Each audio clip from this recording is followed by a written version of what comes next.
रायजोफोर बाय खुसेर फेरेगासिनो दं खुसेर मेसिना खै घन्टायाव जोबनायखौ माबागोन रेडि खालामो खुसेर लाबोबाय बाल्थिङाव दै लाबाय गिलास पेकेट मोननै लाबाय थाइब्रै लाबाय संख्रि लाबाय आजावग्रा लाबाय घन्टा ओमफ्राय सरनो थाखाय माबा आटा सालिग्राखौ होबाय बिदि खालामनानै लाखालायबाय बिदि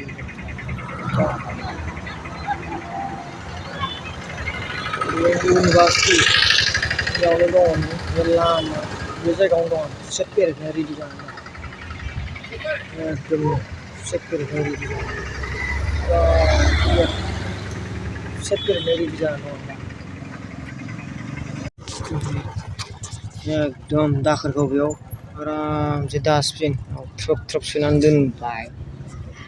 बेनिफ्राय नै खुसेरा बारा बुरजा गैला बिराद बुरजा लाबोदोंमोन जोबहांबाय मथा मथि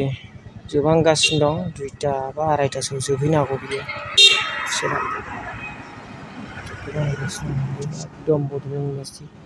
नैबेनि गेट बेयावनो आंनि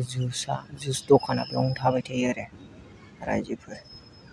बड'लेण्ड इउनिभार्सिटि गेट मोखाङावनो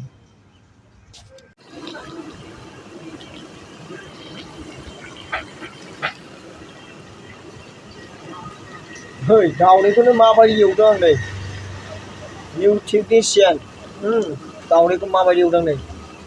दावदै एवगासिनो दं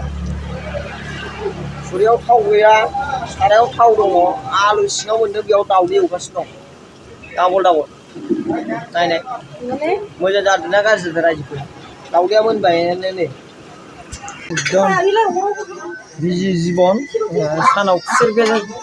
बिदि फेरेदखांबाय दा दखानाव बेस्थ' जानानै दङ कास्टमारफ्रा जों दङ कास्टमारफोरखौ खोन्थानो दिनै गोसो गैला माने कास्टमारफ्रा एकदम दावराव जानानै दं बहुद मानसिफोर फैदों बेनो खोन्थाला कास्टमारफोरखौ सानाव खुसेर बिदै फेरेददोंमोन ओमफ्राय खुसेर बिदै फेरेदखांनानै खुसेर बिदै फेरेदखांनानै दस्रा जायगायाव थांदोंमोन